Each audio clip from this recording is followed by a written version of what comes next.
Sabi sis, wala tayong magagawa. Ano ba nangyari? Ano nangyari? Ha? Hindi kakaroon kasi ng ano? Parang napanood yun doon sa vlog ni Kuya mga business. Nagkakaroon ng ano, side effect yung channel ko. Yan. Oo, nagkakaroon siya ng HID. Nagkakaroon siya ng violation. Violation? Bakit paano nagkaroon ng violation? Saan yun? Kasi may ano daw, may na-detect daw sa YouTube na may in-apply nga.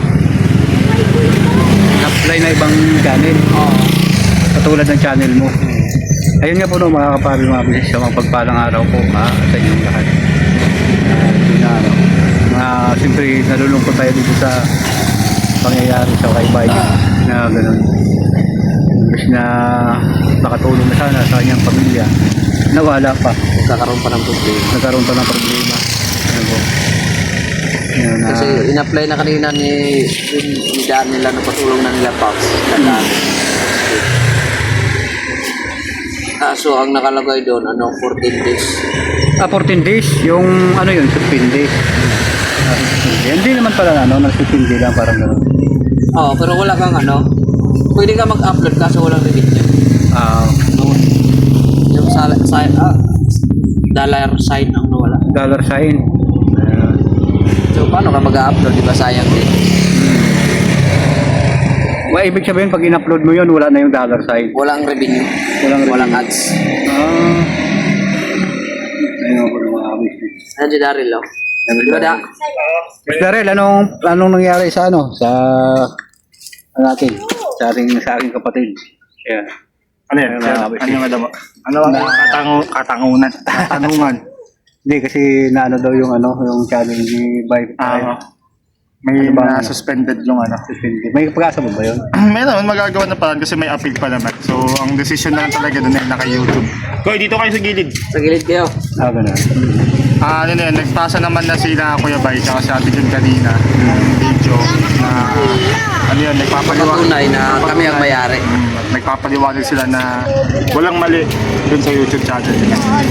So, who knows, di naman natin alam. Hindi ko rin naman pwedeng sabihin na magagawa o hindi kasi depende pa rin talaga. Pero sana, Tayo magawa kasi sayang. sayang.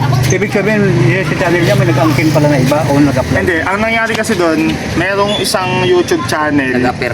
na may problema sa madaling sense. Yung may problema sa YouTube channel na yun, ang sinasabi ni YouTube, connected yung channel nila ngayon na Kagwang Bay Official doon sa may problemang YouTube. Ngayon, yung may problemang YouTube, akala ni YouTube, gumawa sila ng second account sa kanila. Kaya gusto rin i-ban yung YouTube nila ngayon. Yan yung nangyayari. Maghihirap pala no? Oo, naintindihan mo ba? Parang pang-tao lang yata yun. Di ba sa siya, may isang problema na nasangkot. Parang kumbaga sa halimbawa, dalawa channel ko. Yung isang channel ko ay yung mga content ko ay mga yung mga pasintabi, mga business, yung mga yung mga malalaswa. Parang gano'n. Oo. Tapos naban yun. Na-detect ni YouTube. Tapos ang channel ko naman, yun ang napintuhan. Yung main channel, akala na ni YouTube, connected doon. May relasyon doon sa may problema YouTube na wala naman. Ngayon, yung pagpapatunay din natin yun is katunayan yun na wala silang kinalaman doon sa YouTube channel na yun. Sa channel na yun. Pero sabi nga nila, nung pati nila boss din niya dito, nila Pops, na first time lang din nangyari. So, ngayon, ginagawa ng paraan at hopefully, sana ay maayos yung YouTube. Kasi alam naman natin mga kabisnes na hindi ganun kadali gumawa ng YouTube. Oo. Mahirap mga business. Sabihin nila na, madali lamang gumawa ng channel. Madali. Pero pag kuha mo ng mga subscriber, mga watch hour, kahit abutan ka pa ng ilang taon, hindi ka pa makakasahod mga business. Ganun. Madalas nga yung mga iba nga umabot na sila ng 10 taon. Wala pa rin sila ng sahod. Ayun. Sana maayos. Ayun. Dali po mga business. Dali ka ako yan. Pag nag-post ka dito mo lang pinutin. Saan? Dyan lang? Parang dugtong lang yung pala. Ganun? Hindi ko alam yun. Ngayon, alam ko na. Ito, pipindutin lang ito, boss? Yan. Yung dalawang guhit na yan. Ito, ano ba siya? Yan ang cancel. Yan ang cancel, yun yung stop. Ito yung stop. Tapos ito yung... Yung pause. Ayun, pause. Ayan. Ayun, so... Ganun. Sana maayos yung YouTube channel nila Kuya Bay kasi alam naman natin na hindi talaga ganun kadali gumawa.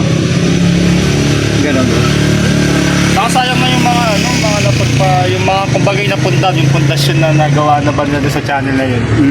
Tsaka ano yun, di ba? Ano na yun? Ilang subscriber na? Pag ano na yun, mag-video.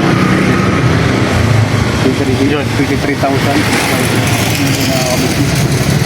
nakakalungkot man pero wala tayong magawa kasi ganun talaga ang ano eh talagang kailangan ko talaga mangyari yun Hindi naman talaga ano yun, sobrang dalang mangyari nun.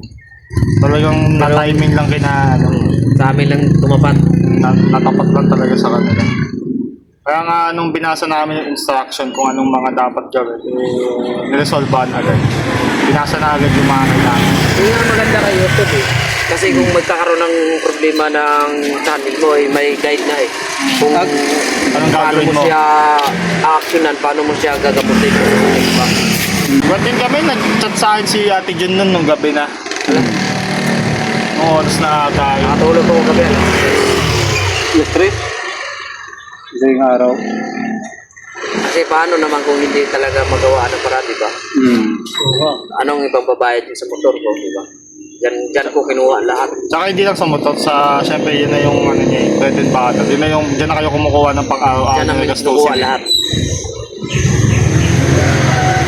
Yun lang. So, sumasampalataya ako, maayos. kaya sana may magawa ng paraan Parang pa yan mild lang, mild ba? sana bukas mayroon na yan huwag ka mag-alalabay baka bukas mayroon Kasi alam din naman nila Kuya Bay, tsaka ni Ate Jun na wala naman talaga silang ibang YouTube channel eh. Wala. wala Wala naman talaga. Ba't Kaya, kami gagawa ng ibang channel na hirap nga kami sa isa eh. ibig sabihin nagkaroon ng connected na channel na malalaswa ang palabas parang gano'n. Parang gano'n. Parang gano'n yung nangyayari lang. Na may, Parang yung channel na yun na ban, na parang nasuspikan yung aming YouTube channel, yung Kagwang by Papaya.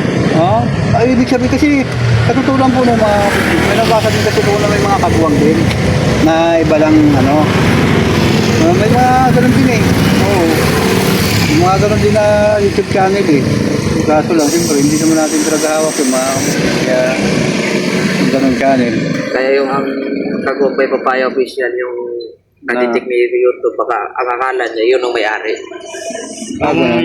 yun yung baka akala ni YouTube, yun yung may-ari nung may problemang YouTube. Yung naban. Oh, yun na ba. ah So mahirap siya yan, pero yung gawan naman ako. Sana maging okay. tanong natin sa kapatid na Tong Tong, ano masasabi mo dito Tong sa kapatid natin? Yun, maayos sana at tanggal na yung pagkabaling channel nila kasi siyempre yung source of income nila. Yung lahat lang kinukuha. Nakakalungkot lang, di ba? May mga ganun tao na diba, gusto pinsalain ng isang individual na lumalaban ng parehas. Kaya, di ba? Nakakalungkot lang mga ka-business. Ayan. Salamat kapatid na Tong. Thank you very much. Yan. At saka dito po kami nakaupo sa gilid ng kalsada mga business kasi ibang style naman para kasi nakakapagod yung magtayo. Nakaupuan ko na ngayon. Opo mga business. Siyempre, kumusta man basta rin yung buti napabalik na sa kabisnes sa official na mission na namin matagal. Oo, ano talaga, siyempre iba na talaga yung nandito ko na talaga nagsimula. Tsaka ang lagi namang binabanggit nila, niya kayo lahat, nila na walang problema kung babalik kasi open mind. Parang taos puso pa rin nilang tatanggapin. Oo. Kahit umalis na kayo. Ikaw yan si ate, kahit tinan mo ako yun, po mga kabisnes, ako nga ilang beses nagkamali. Pero may, wala man sinabi ko yan na huwag ka na bumalik na dalawang kamay pa rin ako tinanggap mga Wala mga kabisnes. business. Na gano'n ang pagmamahal ni Kuya sa mga kanyang mga kagwang, po. Yun ako. Ayan mga kabisnes. Kaya sobrang saludo tayo kay Kuya, kay ate. Sobrang may mga tumasin pa po.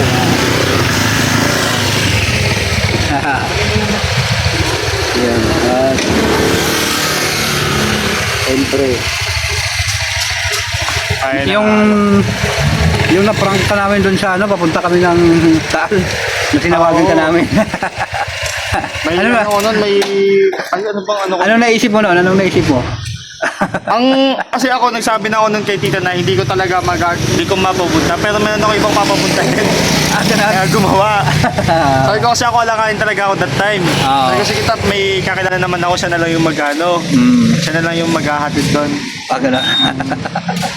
Si ano ba yun? Ano ba nangyari? Mano ata yung maaga ata yung pasok ko nun o kakauwi ko lang ata nun. Hindi ko Oo. naalala pero naalala ko yung tumawag si Dina sa akin. Oo. Kasi parang may kailangan atang USB na something na kailangan ihatid doon. Sabi ko na, ano ko nun, parang alanganin ako nun, parang baka di ako makapunta. Sabi ko, kasi kita may kakilala ko, siya na lang maghahatid, papasuyo ko lang sa iba. Nasa Laguna na, sa ano na kami noon, sa Bicol na Kahit ako nga yung video nasa loob na kayo ng kotse nun. Sabi ko, sobrang bait pa rin ni Daryl kahit paano talaga, bilib talaga ako. Hindi Sobrang naman talaga, driver. siyempre natawagin naman. Kaya kamusta kayo dito? Okay lang naman, boss.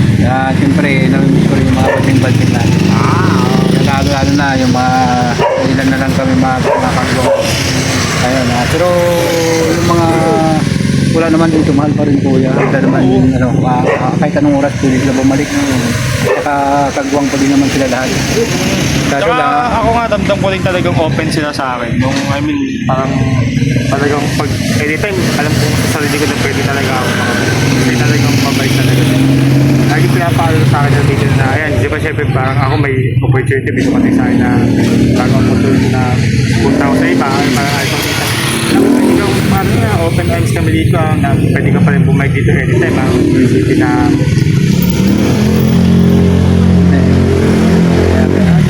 okay naman. ayun nga po ng mga kabisnes. Siyempre, sa akin naman, sa ngayon, siyempre, tutuport tayo sa aking kuya kay ate. Dahil, siyempre, kung ano ang gaano nila ngayon, doon din tayo. Kung pagtulong, naalalayo rin. Kumbaga, kung saan sila. Sana, ay may mga plano ni kuya sa sunod taon, mga tuloy sana. Yung mga tuloy-tuloy na pagtulong. Yung panoorin ko mga kabisnes, kabisnes special na. At saka nandito si Boss Daryl, yung malupit natin na editor. Kumbaga meron ng katulong kasi alam ko rin talaga yung hirap ni Tito na siyempre mag-vlog ka tapos ikaw pa mag-edit ng video. Oo, grabe talaga si kuya. Kasi parang time consuming, magahol sa oras. Sa oras ba, max sa oras. Hindi ka kaagad makakapag-vlog kasi mag-edit ka pa. Believe na ako sa kay kuya, kay magaling niya mag-edit eh. Nakikita ko nga minsan nagdadalawang upload si Tito. Oo, grabe. Dito sila talaga nag-edit ha. Oo, grabe talaga. Believe talaga ako. Pinag-aralan din talaga ni Tito mag-edit. Yung sure ball talaga. Bablog pa yun, tapos mag-edit pa yun. Nakakadalawang upload pa sa isang araw. Sabi ko nakakatulog yun si kuya. Ang hirap mag-edit ah. Sipag lang talaga. Kailangan mo na talaga mag-iba sipag sa ganyan. Ayan. Ayun po sila mga business. At siyempre, doon ka pa rin umuwi ba? Doon pa rin sa amin kaya pero nung time kasi na nasa iba akong trabaho, doon ako umuwi sa Pasig, sa Kaita. Parang may bahay rin kayo doon. Doon talaga kami nakatira. So doon ako umuwi, nung doon ako sa may sa iba ako nagtatrabaho. Sino nakatira doon sa bahay nyo? Hindi. Doon sa tita ko yun. Pero doon talaga kami nakatira dati. Tapos pupahan lang. Dito nalipat ako. Kaya mahirap din umalis nandun ako sa dati trabaho ko. Siyempre, si Papa minsan wala talagang kasama. Hindi naman araw-araw nandun yung mga pinsan. Kaya napag-desisyonan ko rin na sige, dito na lang. Pagka talaga. Tsaka naman talaga, iba talaga yung pag nandito ka, nakakaipon ka, maganda talaga benefits dito. Wala mo masasabi sa akin. Kaya wala akong sinusunod na oras. Libre ka, walang nagbabando sa'yo. Doon kasi diba may sinusunod kang batas na rules eh. Bawal ganito, bawal ganyan. Ay, ganyan. Bagay, tama no. Pagka, kasi talagang pang bahay kasi parang sarili mo lang, hindi ka mailang kung ano gusto mo kain o ano. Anytime. Anytime. Yung oras. Kain ka lang talaga. Kainan talaga. Ano, ba't na rin? Birin na tayo. Ha? Birin na tayo. Hindi ko makapagmerienda kasi kakakain lang. Ulam na tinola. Gano'n. Hindi ko pa nakakain. Hindi, si ano yun, si kapatid na Istong ang nagluto. May kita din sa ano pala. Kaya pa nakita ko nag-video ata, nag-vlog ata si Kesto kanina. Yan. Panoorin niyo yung mga kabis. Sarap. Si Istong, sa Kagawang Istong official. Yan. Siyempre sa mga kapatid ko yan, mga kabisnis. Ako, support na lang talaga sa lahat. Support lang po mga business para ano. Tataba na naman ako dito. Ayun, so yun nga po no, maraming salamat Boss Larry la. Yes, wala problema kaya. Ayan. At huwag po kayong umalis mga kabisnes, balikan ko po kayo. Kaya nga po no, mga kabisnes, mga papi, balik tayo. Hinihintay-hintay lang po kami mga kabisnes. Kasi mayroon po kami pupuntahan. Ayan. Malagang bagay po kasi ito mga kabisnes. Kaya may siguro ang tabay lang kami. Yan yung hintay natin. Mga tropa. May tagakain po mga kabisnes kasi pupunta kami sa kainan. Yun. Kabisnes, abang wala pa. Ito na pala siya. Okay na? Ay, okay na pala. Yan, yan ang masira ni Bayo na po mga. So, mag-iinod na tayo mga para tsaka huwag kayong malas mga kapapi mga business. Ngayon nga po ng mga kapapi mga business, karating na namin sa bahay. Pinuntahan lang po mga kabisnes. At yun, uwi na si Daryl na po mga business. Yun siya. So, hanggang dito na lang po mga kapabi, mga kabisnes sa simple vlog nito. Maraming salamat sa inyong pagsama at suporta sa Kabisnes Official, Papa Dins TV at Mrs. KB Official. Siyempre sa inyong abang lingkod, Kagong Damulag 2.0 Official. Siyempre, shoutout po sa kay Ma'am Juliet. Never sure ba, tumupad na po tayo mga kabisnes.